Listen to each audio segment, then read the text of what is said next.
저희는 지난 12주 동안 삶을 변화시키는 복음의 능력 시리즈로 복음 메시지를 들었습니다. 이제 오늘부터 다음 12주 동안은 사도행전을 통하여서 복음으로 움직이는 교회, 복음이 중심이 되는 교회, 그리고 복음이 중심이 되는 가정생활, 성도의 삶은 무엇인가 함께 살펴보고자 합니다. 또한 우리 큰빛교회가 다음 30년을 시작하면서 어떠한 비전을 가지고 나아가야 할지 이 사도행전을 통하여서 선포하는 그러한 시간을 갖길 원합니다. 그래서 저는 기도하면서 이 시리즈를 어떻게 제목을 붙이면 할까 고민하고 기도하고 제목을 여러 번 바꾸다가 하나님께서 저에게 좀 마음을 주신 것은 복음으로 정면 승부하라라는 그러한 제목을 주셨습니다. 우리 큰빛교회가 복음으로 정면 승부할 수 있는 교회가 되기를 간절히 소원합니다. 저는 저와 여러분들이 지금 이 힘든 세상을 살아가면서 많은 핍박과 고난과 문제들이 많이 있지만 그 문제들을 복음의 능력으로 정면 승부할 수 있는 성도님들이 되시길 간절히 소원합니다. 예수님께서 제자들에게 사실상 다른 것을 주시지 않으셨습니다.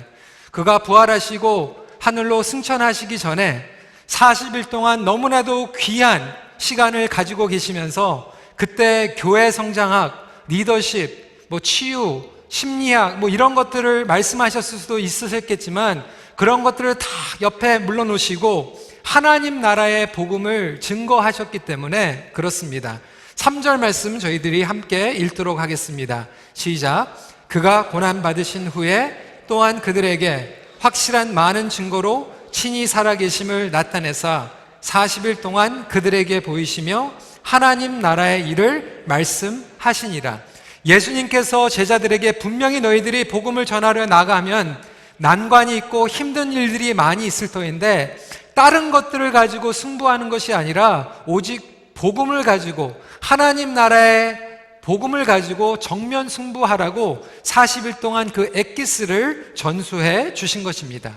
그래서 사도행전은 복음을 가지고 세상에서 정면 승부한 사도들의 발자취를 따라서 기록한 것입니다. 많은 분들이 아시겠지만 이 사도행전은 누가가 쓴 책입니다. 누가복음을 part number 1이라고 얘기를 하고 사도행전을 part 2라고 얘기를 한다면 누가복음은 다른 복음서에도 나타나 있지만 집요하게 예수님의 탄생지까지 가서 처음부터 예수님의 가르침과 삶과 행적을 따라가면서 예수님을 따라간 것을 기록하고 있습니다. 그렇다면 사도행전은 예수님의 복음으로 변화된 사도들을 따라간 책입니다. 복음으로 정면 승부를 하면서 그 어려움을 파헤쳐 갔던 그들의 삶을 따라간 것을 기록하고 있는 것입니다. 여러분들이 아시는 것 같이 사도들이 복음을 전한 그때는 매우 힘든 때였습니다. 힘든 세상, 핍박과 그들에게 순교가 있었지만 사도들은 이 복음의 능력을 가지고 파헤쳐 나갔던 것입니다. 저는 여러분 교회 안 다니는 분들에게서 듣는 얘기 중에 가장 싫어하는 얘기가 있습니다. 그게 뭐냐면 예수 믿는 사람들은 참 비겁하다. 예수 믿는 사람들은 참 째째하다. 밴댕이 속이다. 예수 믿는 사람들은 참 무책임하고 이중인격자고 대책이 없다라는 말을 가장 싫어합니다. 그러한 핍박과 오해 가운데서 우리는 위축이 되고 현상 유지를 하게 되고 서바이벌하고 메인테넌스 모드를 하는 신앙생활을 할 때가 많이 있다는 것입니다. 많은 분들이 청년들이 교회를 떠나고 유럽 교회가 쇠퇴하고 북미에 있는 교회들이 쇠퇴하고 한국에 있는 교회가 쇠퇴하다고 얘기를 하면서 교회가 계속해서 야성을 잃어버리고 타성으로 살아가는 신앙생활, 그냥 내 믿음 지키는 것으로 안주하는 그러한 모습들을 보기 때문에 그렇습니다. 그러다 보니까 교회가 정면 승부를 하고 정면 승부를 통하여서 하나님의 복음을 전하기보다 교회 안에서 시끄럽게 하고 교회 안에서 난리를 부릴 때가 많이 있다는 것입니다. 프로그램 위주, 교회 성장학 위주, 파퓰리즘, 인기주의 이런 것들을 추구하면서 오늘날 우리의 영적인 입맛은 까다로워졌지만 교회 바깥에 세상 밖으로 정면 승부할 수 있는 그러한 믿음과 배짱과 용기는 잃어버리는 것이 사실입니다. 여러분, 제가 언제 한번 그 미국 드라마를 한번 본 적이 있습니다. Doctors Without Border. 그 의사들이 아프리카나 그러한 시설들이 없는 곳에 가서 봉사하는 그런 드라마였습니다. 미국의 최고 인류의 의대를 나오고 최고의 병원에서 수술을 하고 있었던 그 의사가 아프리카에 가가지고 진찰을 하는데 아주 기본적인 수술을 해야 되는데도 불구하고 자기가 항상 익숙하게 사용하던 기계가 없어가지고 수술을 하지 못하고 오히려 회피하는 그 모습을 보면서 그것이 오늘날 우리 현대인의 기독교인의 모습이 아닌가라는 생각을 하게 되었습니다. 하나님의 말씀으로 돌아가고 복음의 능력으로 돌아가고 기도의 능력으로 돌아가는데도 불구하고 우리는 예배 가운데서 있는 프로그램과 편리한 시실과 이런 모든 것들에 의지한 나머지 이 안에서는 화려하게 예배를 드리고 있지만 정작 바깥에 나가서는 영혼들에게 복음을 전하고 그들에게 예수 그리스도의 복음의 능력을 살아가는 것을 보여주지 못하는 그러한 현실을 이야기하고 있는 것입니다. 여러분, 다윗이 골리앗을 만났을 때 정면 승부합니다. 사울의 것으로 싸우지 않았어요. 세상의 힘, 권위, 사울의 옷을 흉내내는 순간 다윗은 다윗 때문에 맛을 잃어버리는 것입니다. 그래서 그는 하나님께서 자기에게 준 것을 끝까지 지키며 그것을 가지고 정면 승부한 것입니다. 저는 우리 큰빛교회가 하나님께서 주신 것이 무엇이겠습니까? 결국은 이 복음의 능력으로 정면 승부할 수 있는 성도들이 되기를 소원하는 것입니다. 복음으로 정면 승부한다라는 것은 무엇을 얘기합니까? 예수님께서 가장 먼저 그리고 반드시 필요한 것 한 가지를 오늘 지금 말씀하고 계시는데 그것은 본문에서 기록하고 있습니다. 8절 말씀 같이 힘차게 읽도록 하겠습니다. 시작. 오직 성령이 너희에게 임하시면 너희가 권능을 받고 예루살렘과 온 유대와 사마리아와 땅끝까지 이르러 내 증인이 되리라. 복음으로 정면 승부하는데 그러기 위해서 가장 먼저 그리고 반드시 필요한 것이 성령의 능력으로 정면 승부하라고 하는 것입니다. 저와 여러분들이 신앙생활을 하면서 만만치가 않습니다. 여러분, 우리의 자녀들 아무리 주일학교에서 성경 공부 많이 가르쳐도요, 학교에 가면요 그 성교육 그리고 세상적인 것들이 너무나도 강력하게 몰아붙이고 있기 때문에 웬만하게 양육시켜가지고는 그것이 쉽지가 않습니다. 세상이 마찬가지입니다. 이런 삶 가운데서 어떻게 하면 우리가 정면 승부할 수 있을 것인가? 첫 번째로 정면 승부는 기다림으로 시작이 됩니다. 4절부터 5절 말씀에 이렇게 말씀하십니다. 예루살렘을 떠나지 말고 내게서 들은 바 아버지께서 약속하신 것을 기다리라. 요한은 물로 세례를 베풀었으나 너희는 몇 날이 못되어 성령으로 세례를 받으리라. 예수님께서 말씀하시는 거예요. 너희가 반드시 세상에 나가서 복음으로 정면 승부를 해야 되는데 그냥 나가면 큰 코 다친다라는 거예요. 그냥 나가면 넘어질 수밖에 없다라는 것입니다. 그래서 복음으로 승부를 하되 반드시 기다려야 되는 것이 약속한 성령의 능력을 받고 나가라고 이야기하고 있습니다. 성령님의 능력이 없으면, 성령님의 이끄심이 없으면 불가능하기 때문에 그렇습니다. 기다리는 것은 무책임한 것도 아니고 수동적인 것도 아닙니다. 그렇다면 기다림은 무슨 뜻입니까? 첫 번째로 기다림은 의지함입니다. Waiting means relying upon. 8절 앞부분은 이렇게 얘기하고 있습니다. 오직 성령이 너희에게 임하시면. 이 말은 무슨 말입니까? 오직 성령님을 의지하라는 이야기합니다. 하나님의 구속 역사의 도구로 인생이 뒤바뀌는 영적인 사역으로 우리를 부르셨기 때문에 성령님을 의지하지 않고서는 성령님의 능력 가운데서 이 삶을 살아갈 수 없다라는 것입니다. 여러분, 세상의 것으로 정면 승부할 수가 없습니다. 교회의 탄생은 성령님께서 오심으로 시작이 되었습니다. 저와 여러분들이 성도가 된 것을, 본어게인 된 것도 성령님께서 역사하셨기 때문에 우리가 리제너레이션이 된 거예요. 우리가 구원을 받은 것 자체도 성령님의 역사 가운데서 시작이 됩니다. 우리가 주님을 위해서 살 수 있는 것도, 믿음을 지킬 수 있는 것도 성령님께서 도와주셔야지만 주님을 위해서 살아갈 수 있고 믿음을 지킬 수 있는 것입니다. 그렇기 때문에 여러분, 교회 안에서는 바깥 세상에서는 세상 자랑할 수 있을지 몰라요. 그것이 통할지 모릅니다. 그런데 교회 안에서는 세상 자랑 다 소용이 없이 사실상 성령님만을 나타내고 성령님만을 자랑할 수 있는 저와 여러분들이 되시길 주님의 이름으로 축원합니다. 여러분, 한국의 대형교회가 요즘 욕들, 비판을 먹는 것이 무엇입니까? 괜히 교회가 커지면 목회자가 CEO처럼 회사에서 회사하는 것처럼 경영하는 것처럼 그렇게 행사를 하기 때문에 그런 얘기들을 한다라고 얘기합니다.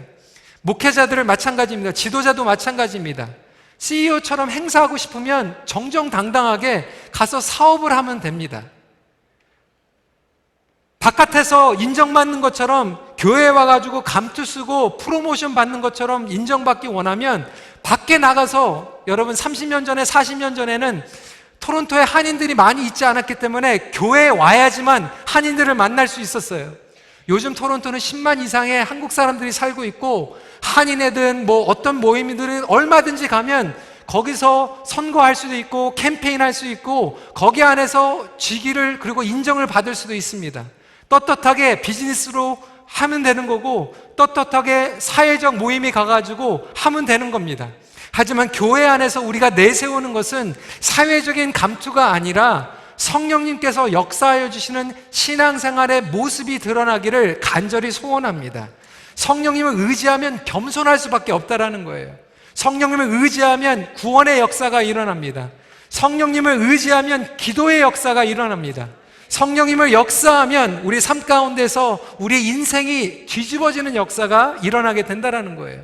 여러분, 가정생활에서도 마찬가지입니다. 성령님을 의지할 수 있는 남편과 부부가 되시길 주님의 이름으로 도전합니다. 여러분, 부부생활 힘들어요. 그래서 저는 결혼한 친구들에게 그렇게 얘기합니다. 기도원에 가가지고 기도하라고는 얘기는 못하지만 기도해라. 세상에서 결혼하는 커플들과 교회 안에서 결혼하는 커플들이 똑같이 결혼식하면 몸이 하나가 됩니다. 감성적으로 하나가 돼요. 그렇지만 다른 것이 뭐냐면 주님 안에서 결혼하는 사람들에게는 성령님으로 하나가 된다는 거예요. 성령님께서 역사하시는 그 결혼 생활은 성령님께서 인도하시기 때문에 용서할 수 있고 은혜가 넘쳐나고 성령님이 있기 때문에 서로를 이해할 수 있는 관계로 나갈 수 있다는 거예요. 여러분, 부모님들도 마찬가지예요. 자녀 양육할 때 세상적인 가치관으로 하는 것이 아니라 성령님을 의지하고 우리 자녀들을 키울 수 있는 저와 여러분들이 되시길 주님의 이름으로 축원합니다. 그렇지 않으면 우리 자녀들을 이해할 수가 없어요. 우리 자녀들을 양육할 수가 없습니다. 그래서 이 성령님의 의지하는 가운데서 부부 생활, 자녀 양육, 사회, 직장, 그리고 교회 예배 생활이 되기를 간절히 소원합니다. 제가 좋아하는 예화 중에 몇 번 말씀을 드렸을 거예요. 19세기에 탁월한 복음 전도자이며 능력의 설교자였던 D.L. 무디 목사님, 우리는 이름을 많이 들었습니다. 이 D.L. 무디 목사님은 하나님께서 그를 통하여서 수천만 명의 영혼들을 구원케 하셨어요. 하지만 그는 학력이 고등학교조차 졸업하지 못한 사람이었습니다. 어느 한 집회 장소에서 그가 설교를 다 마치니까 거기에 앉아 계시던 대학교 영어 교수가 이 메모를 건네줬다고 합니다.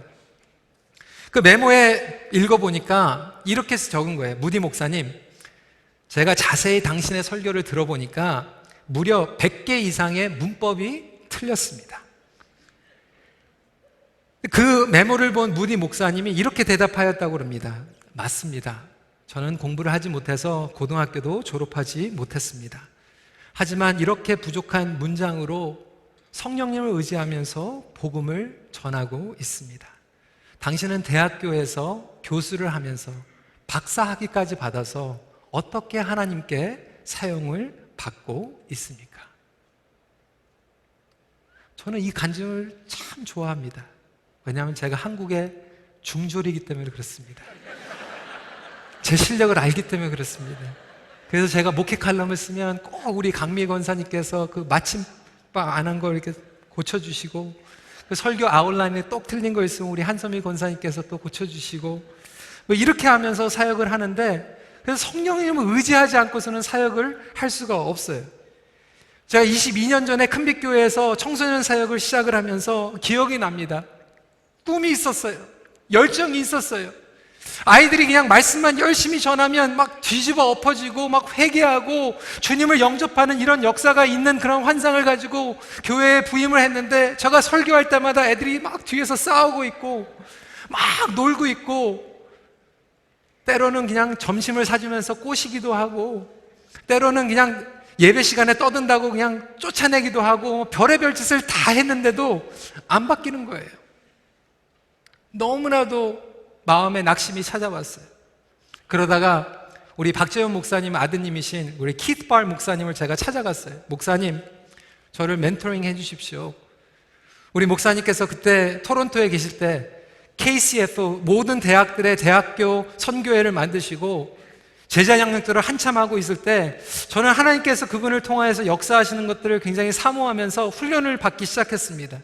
제가 가장 기억에 남았던 것은 Survival Kit 1, Survival Kit 2, 하나님을 경험하는 삶, 양육을 배운 것도 기억에 남지만, 가장 저에게 임팩이 있었던 것은 그분이 성령님을 믿으면서 성령님을 의지하면서 사역했던 것들이 저에게는 가장 터닝포였습니다. 그래서 기도하면서 하나님을 사모한 거죠. 성령님 역사하여 주시옵소서. 나의 사역 가운데서 성령님께서 주장하여 주시고 역사하여 주셔서 나의 사역이 사람의 사역이 되는 것이 아니라 성령님의 사역이 되게 하여 주시옵소서.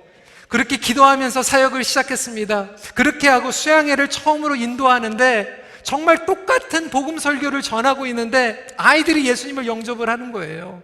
아이들이 막 눈물을 흘리면서 하나님 앞에 회개를 하는 역사가 일어나는 거예요. 그때 알았습니다. 아, 이렇구나. 내가 공부를 열심히 하고 내가 지식적으로 올바른 설교 내용을 전하는 것도 중요하지만, 그것들보다 더욱더 중요한 것은 성령님을 의지하는 가운데에서 성령님께서 그들의 삶과 인생과 가치관을 변화시키지 않으면 그냥 이것은 사람의 사역으로 끝나는 것이구나라는 것을 깨닫게 되었습니다. 여러분, 베드로가요, 예수님을 3번이나 부인하고 저주하고 실패했고 배신자였어요. 그런데 성령님의 사역을 의지하다 보니까 뒤집어 엎혀서 수천 명이 복음을 전하니까 예수님을 영접하는 놀라운 역사가 일어나게 됩니다. 예수님께서도 공생애를 시작하셨을 때 성령의 세례를 받으셨습니다. 여러분, 공부하지 말라는 게 아니에요. 제가 설교학을 배울 때 설교학 교수님이 그렇게 얘기를 하셨습니다. 제가 여러분들에게도 열심히 말씀을 드렸을 거예요. 설교를 준비할 때 목회자는 공부를 열심히 해야 된다. 최대한 정말 피와 땀을 흘리도록 공부를 하고 신학을 하고, 그렇지만 그것 준비가 다 끝나고 강단 위에 올라갔을 때는 아무것도 준비하지 못한 것처럼 간절하게 성령님만 의지하면서 말씀을 전할 때 그곳에 성령님의 역사가 일어나고 성령님의 임재하심을 청중들이 경험할 수 있다는 거예요. 여러분, 우리 예배 가운데 이런 역사가 일어나길 간절히 소원합니다. 여러분, 그래서 중요한 일이 있을 때마다 저는 기도원 가는 걸 좋아해요. 기도원파, 노 목사 기도원파였구나, 이게 아니라 그만큼 그냥 성령님을 의지했으면 좋겠는 거예요. 그래서 저는 젊은 목회자들한테 사역하기 전에, 안수 받기 전에, 시험 보기 전에 가서 기도하라고 얘기합니다. 결혼하는 커플들도, 제가 정말로 시간 많이 보내는 커플들은 가서 좀 기도하라고 얘기를 합니다. 여러분, 사회에서 만만치 않습니다. 직장 생활하는 건 만만치 않아요. 우리 대학교에서 교수들이 기독교 가치를 크리사이즈하고 풋다운하고 그런 만만치 않은 데에서 성령 충만을 받지 않으면 우리는 정면승부할 수 없기 때문에 성령님만을 의지하면서 나아가기를 간절히 소원하는 것입니다. 두 번째로, 기다림은 갈망함이에요. 은혜를 갈망하는 겁니다. 여러분, 간절히 갈망하면요, 모입니다. 요즘 발달된 인터넷, 라이브 스트림, 편리해진 세상 살아가고 있어요. 신앙생활도 제가 지지난주에 말씀드렸죠. 실시간 동영상으로 설교가 뜹니다. 제가 아는 목사님이 한국에서 목회를 하시면서 그 교회에 잘 나오던 청년이 주일을 빠졌대요. 그래서 궁금해가지고 지난주에 어떻게 왜 예배를 안 드렸냐 그러니까 그 청년이 그렇게 얘기해요. 목사님, 예배 드렸어요. 등산 가가지고 예배를 드렸어요. 예배 시간에 실시간으로 라이브 스트림이 뜨니까 그걸로 설교를 듣고 그때 온라인 뱅크로 해가지고 11조를 하나님께 드렸다라는 거예요. 예배 드렸다라는 것입니다. 물론 우리가 몸이 아프고 정말로 할 수 없는 그 상황 가운데에서 그렇게 설교를 들을 수 있겠죠. 저는 이런 생각을 했어요. 하나님, 요즘 우리 세상이 너무나도 좋아서 우리 교회에 계신 성도님들도 주중에 뭐 이찬수 목사님, 유기성 목사님, 뭐 이런 목사님 설교 듣고 우리 영어 회중도 뭐 존 파이퍼 목사님, 릭 워렌 목사님, 팀 켈러 목사님 다 듣고 나오는데 주일날 과연 우리가 할 수 있는 것이 무엇입니까? 그런데 그 라이브 스트림하고 스마트폰으로 온라인으로 드릴 수 없는, 그리고 경험할 수 없는 것이 바로 이 성령님의 임재 가운데서 같이 모여서 예배를 드리는 것이라는 것입니다. 저는 우리 큰빛교회 주일 예배 목숨 걸었으면 좋겠습니다. 우리 주일 예배가 그냥 종교적으로 율법적으로 목숨 거는 것이 아니라 정말 주일날 한 자리에 모였을 때 우리가 성령님의 은혜를 갈망하면서 성령님의 은혜와 임재를 같이 경험할 수 있는 주일 예배가 되기를 간절히 소원합니다. 그렇게 모일 때 역사가 일어나는 거예요. 여러분, 초대교회를 보세요. 1장 14절부터 제가 밑줄을 걷습니다. 더불어 마음을 같이하여 오로지 기도에 힘쓰더라. 2장 1절에 보실까요? 그들이 다 같이 한 곳에 모였더니, 2장 2절부터 4절에 그들이 앉은 온 집에 가득하며 다 성령의 충만함을 받고, 오순절 다락방에서 성령님의 은혜를 사모했던 사람들은 기도 같이 모여야 됩니까? 그 다락방에 냄새나고 요즘 가스비도 없는데 왜 꼭 같이 모여야 됩니까? 개인적으로 기도해도 똑같이 기도하는 거 아닙니까? 라고 이야기하지만 여러분, 그것은 잘 모르시는 말씀입니다. 성령님께서는 우리가 간절히 갈망하고 한 곳에 모일 때 그곳에 더 충만한 은혜로 우리에게 하나님의 영광을 경험할 수 있는 놀라운 역사와 은혜를 부어주신다는 것입니다. 인터넷에서 경험하지 못하는 성령님의 임재와 역사, 감동, 치유가 경험되는 큰빛교회가 되기를 간절히 소원합니다. 간절히 바라본다는 것은 함께 바라본다는 것을 의미하고 있기 때문에 그렇습니다. 여러분, 제가 기복적인 신앙 얘기하는 거 아닙니다. 제가 LA에서도 교회가 부흥했던 교회, 힘들었던 교회, 그런 데서 목회 훈련을 받으면서 경험한 게 있어요. 여러분, 교회가요, 주일날 그리고 교회 예배가 힘들잖아요. 그러면 여러분 일주일 삼이며 힘듭니다. 왜냐하면 하나님께서 우리에게 일주일을 살아갈 수 있는 그 능력을 예배를 통하여서 원동력이 될 수 있도록 부어주시기 때문에 어디에 중점을 두고 목회를 하시기 원하십니까? 저는 3가지입니다. 첫 번째로 저는 예배에 목숨 걸기 원합니다.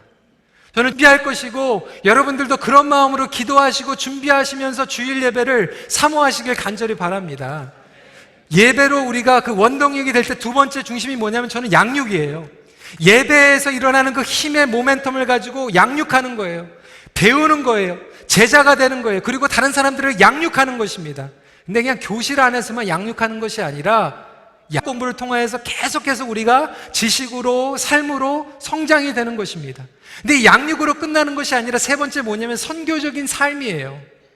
선교 나아가는 것, 예배, 양육, 선교입니다.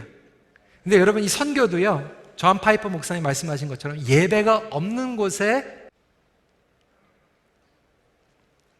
예배도 성령님의 임재 가운데에서 드리는 것이고, 양육도 삶의 변화가 일어나려면, 열매가 일어나려면 성령님의 능력으로 양육이 되어야 되는 것이고, 선교적인 삶도 성령님의 권능을 받아야지만 선교적인 삶을 살아갈 수 있기 때문에 이 모든 것의 기본이 되는 성령의 능력을 받지 않으면 기다리라고 예수님께서 말씀하고 계시는 것입니다. 세 번째로 기다림은 준비함입니다. Waiting means preparing. 무엇을 준비합니까? 성경은 이렇게 얘기합니다. 회개하라. 회개하는 것이 준비하는 것입니다. 2장 38절 같이 읽도록 하겠습니다. 시작. 너희가 회개하여 각각 예수 그리스도의 이름으로 세례를 받고 죄사함을 받으라. 그리하면 성령의 선물을 받으리라. 회개하면 성령의 선물을 받는 거예요. 여러분, 그래서 회개, repentance 하고요, 중생, regeneration, 그리고 부흥, revival은 같이 일어납니다. 회개를 하는 것에 born again이 일어나고, 회개를 하는 것에 부흥의 역사가 일어납니다. 사랑하는 성도 여러분, 큰빛교회 부흥이 일어나길 소원하십니까? 그러면 저와 여러분들이 회개해야 돼요. 여러분 가정에 부흥이 일어나길 원하십니까? 부모님들 회개하셔야 돼요. 회개와 구원의 감격과 성화, 그리고 성령님의 부흥의 역사가 이 리펜턴스를 통하여서 일어나게 됩니다. 성령님은 회개의 영이시기 때문에 그렇습니다. 우리 교회가 회개해야 될 것들이 많이 있죠. 그동안 우리 1년 반 동안 저희가 하나님께서 부르신 것은 회개였습니다. 우리 담임 목사님 위해서 기도하지 못했던 것 회개해야 됩니다. 북한 땅을 위하여서 우리가 눈물 흘리며 기도하지 못한 것 회개해야 됩니다. 회개가 준비입니다. 부모님들도 마찬가지예요. 우리의 자녀들을 학교로 보내면서 저와 제 아내에게 이번 주에 하나님께서 성령님을 통하여서 강력하게 말씀하셨던 것은 회개해라. 아버지로서 회개해라. 남편으로서 회개해라. 엄마로서, 교회 지도자로서, 목회자로서 우리가 회개할 때 그것이 가장 최선의 준비 과정이라는 것입니다. 여러분, 오늘 성령님께서 여러분들에게 강력하게 역사하여 주셔서 여러분들이 회개할 수 있는, 그리고 고백의 역사가 일어나기를 간절히 소원합니다. 거룩한 영이 우리의 삶 가운데서 충만히 역사하시기 위해서는 주님, 우리가 회개함으로 나갈 수밖에 없습니다. 고백할 수밖에 없는 거예요. 회개란 돌아가는 거예요. Repentance means returning. 하나님께 돌아가는 겁니다. 우선순위가 뒤바뀐 것을 인정하고 회개하는 거예요. 나의 삶의 주권이 여호와께 속하였다라는 것을 인정하고 돌아가는 거예요. 나의 자녀의 삶이 주님 위에 달려있기 때문에 내 방법으로 가리키는 것이 아니라 하나님께 돌아가겠습니다라고 회개하는 거예요. 나의 비즈니스의 주인이 하나님께 속했다라고 인정하고 돌아가는 거예요. 나의 교만과 기도로 하나님을 의지하지 않았던 것을 의지하고 돌아가는 거예요. 여러분, 우리가 간절히 기도하는 제2의 평양 대부흥 운동, 여러분 100년 전에 하나님께서는 그 평양에 부흥 운동을 부어주셨어요. 평양 땅은 그 당시만 해도 제2의 예루살렘이라고 할 정도로 성령님의 역사가 일어났던 곳입니다. 많은 분들이 아시겠지만 평양 대부흥의 시작이었던 것은 사실상 원산 부흥 운동이었어요. 이 원산 부흥 운동은 어떻게 시작이 됐습니까? 두 여성에 의해서 시작이 되었습니다. 그분들의 이름은 메리 컬러 화이트 그리고 루이스 호워드 맥컬리. 이 루이스 호워드 맥컬리는 캐나다 출신의 여자 선교사님이었어요. 캐나다 장로교회에서 파송을 받았던 선교사였습니다. 근데 이 두 분이 한국인들 가운데에서 성령님의 부흥의 역사가 일어나게 하여 주시옵소서 간절히 기도하기 시작했어요. 기도를 하는데 그들의 기도 가운데에서 역부족을 느꼈습니다. 우리가 기도는 하는데 좀 더 파워풀하게 기도하는 걸 좀 배워야 되겠다. 그래서 자기들의 동역자였던 남자 선교사님, 그때 하디 선교사님을 초청을 했어요. 이 로버트 하디 선교사님도 토론토 출신이에요. 토론토 대학 의과대학을 나온 의사였어요. 이 하디 선교사님은 그때 의사로서 똑똑했고 엘리트였고 거기에서 편하게 토론토 땅에서 살 수 있는데 그 젊은 나이에 한국을 사랑한다고 선교지로 간 거예요. 선교지로 가가지고 자기가 티칭 사역을 하고 말씀을 가리키는데 이 기도에 대해서 강의를 부탁하고 하루에 3번씩 강의를 해야 되니까 말씀을 막 준비하는데 말씀을 준비하는 가운데서 성령께서 그의 마음 가운데에서 회개를 하라고 막 알려주시는 거예요. 무슨 회개였습니까? 하나님, 내가 교만했습니다. 백인 우월 사상을 가지고 있었어요. 한국 사람들을 우습게 보는 왜 한국 사람들은 왜 저런 음식을 먹는 거야? 왜 저렇게 속이는 거야? 왜 이렇게 못 배운 거야? 그러면서 자기가 교만함으로 한국 사람들을 얕잡아 보는 것을 성령님께서 보여주시니까 그게 너무나도 괴로워가지고 원산에서 기도 강의를 하다가 강대상에서 회개하기 시작합니다. 여러분, 죄송합니다. 제가 교만했습니다. 우월주의에 빠졌고 교만함이 있었습니다. 하나님 용서하여 주시옵소서. 여러분 용서해 주세요. 그가 회개를 하기 시작하니까 그곳에 있었던 모든 사람들이 회개를 하기 시작했어요. 그는 그 다음 주일날 그가 매주 설교를 했던 창천감리교회, 여러분, 창천감리교회에서 똑같이 회개를 합니다. 여러분 잘못했습니다. 제가 교만했습니다. 지식으로만 설교했습니다. 저를 용서해 주세요. 창천감리교회에 부흥이 일어났어요. 원산에 부흥이 일어났습니다. 그것이 평양 대부흥운동으로 번져나가기 시작하였습니다. 여러분, 이러한 회개의 역사가 우리 교회, 저와 여러분들이 회개하고 우리 가정이 회개하고 우리가 여태까지 성령님을 의지하지 않고 준비하지 않았고 우리가 교만함으로 나갔던 것들을 회개하는 가운데 성령의 능력으로 돌아가고 성령의 능력으로 정면 승부할 수 있는 큰빛교회 되기를 간절히 소원합니다.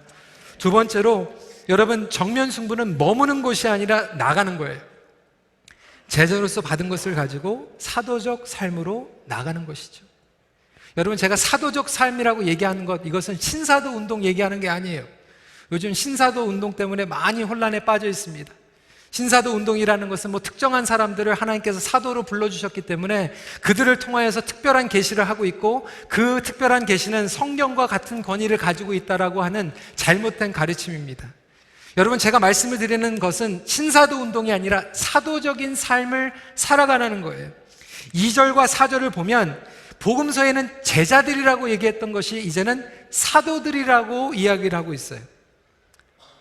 이것을 관찰하다 보면 어떤 의미를 가지고 있냐, 사도라는 것은 보내심을 받은 사람들이라는 뜻이에요. 제자라는 개념은 배우는 개념이 더 많이 있습니다. 그렇습니다. 배워야 됩니다. 그런데 사도행전에서 성령의 능력을 받으니까 더 이상 제자들이라고만 얘기를 하는 것이 아니라 사도적인 삶을 살아가고 있다라고 얘기를 하고 있어요.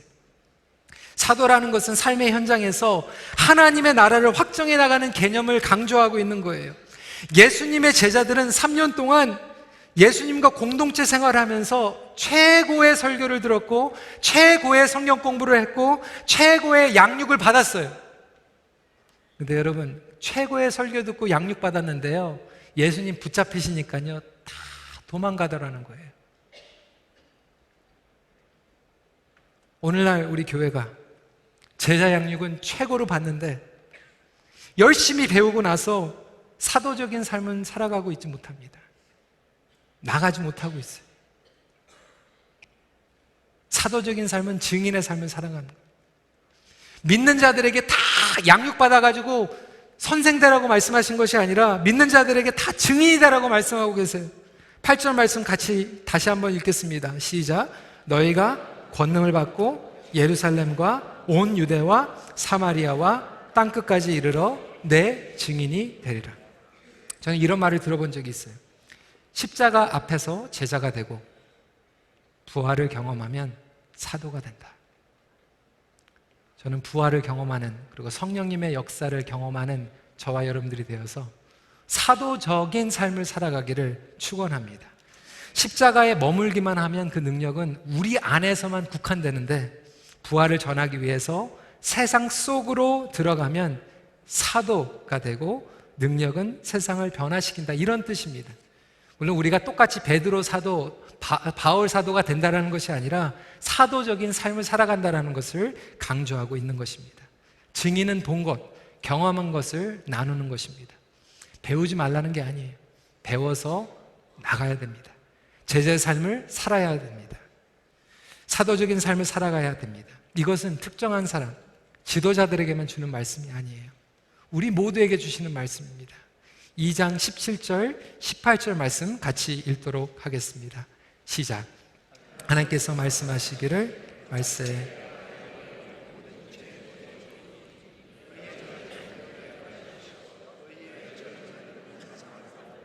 너희 늙은이들은 꿈을 꾸리라.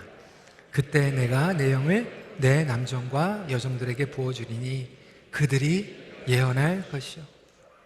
모든 사람들, 청년들에게, 자녀들에게, 어르신들에게, 남자나 여자나 상관이 없이 모든 사람들에게 이 은혜를 부어주신다라고 약속하고 계십니다. 믿으신다면 우리 모두가 이것을 사모하면서 나가길 소원합니다. 오늘 제가 EM 예배 드리면서도 우리 9학년짜리들 앉아 있어가지고 9학년짜리들한테도 그렇게 얘기했어요. 성령 충만 받아야 된다.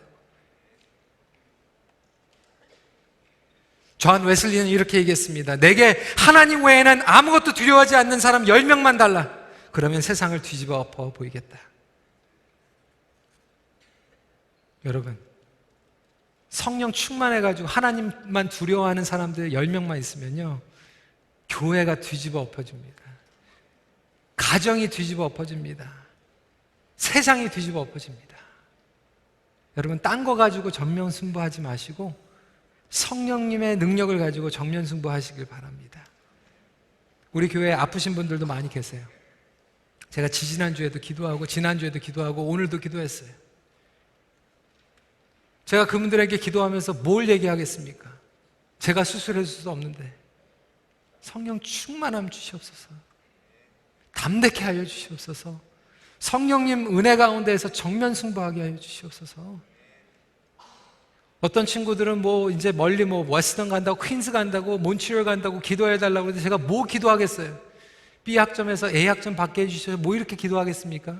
성령 충만하게 하여 주시옵소서. 성령 충만함으로 정면 승부하게 하여 주시옵소서. 저와 여러분들이 이런 마음으로 나가기 원합니다. 말씀을 정리합니다. 성도 여러분, 더 많이 한다고 끝나는 게 아니에요. 하나님의 뜻을 안다, 하나님의 뜻을 구한다, 맨날 그렇게 얘기하는데 제가 우리 청년들에게, 우리 특히 EM에 있는 우리 젊은 남편들한테 이렇게 얘기해요. 기도 모임 나와라, 같이 선교 갑시다, 이렇게 얘기하면 맨날 이렇게 얘기해요. 목사님 기도해 볼게요. 근데 가만 보면 기도해 볼 게가 아니라 와이프하고 한번 의논해 볼게요. 와이프한테 허락받으면 기도의 뜻으로. 여러분, 그게 핑계죠. 그냥 와이프한테 허락받아야 된다고 얘기하세요. 그냥 그러면 되지. 왜 하나님의 뜻인지. 하나님의 뜻은 기도하라고 했는데, 하나님의 뜻은 가서 말씀 전하라고 했는데 무슨 하나님의 뜻인지 아닌지 뭘 물어봐야 됩니까? 그냥 와이프의 뜻이 아닌지 물어봐야 되겠다. 이렇게 얘기하면 되는 거예요. 용기가 없으면 용기 없다고 얘기하는 거죠. 성령이 용기 주시옵소서. 성령이 믿음 허락하여 주시옵소서. 정면승부하는 것입니다. 그리고 그것을 가지고 삶의 현장으로 나가는 것입니다. 초대교회는 성령의 능력으로 돌파했어요. 저와 여러분, 삶의 어려움, 우리 교회가 해결해야 될 많은 것들이 있지만 가장 먼저 반드시 성령의 능력을 받고 정면 승부할 수 있는 저와 여러분들 되시길 주님의 이름으로 축원합니다. 우리 같이 기도하는 시간 가질 때 오늘 이 시간에는 좀 간절하게 기도했으면 좋겠습니다. 우리의 손을 좀 활짝 펴고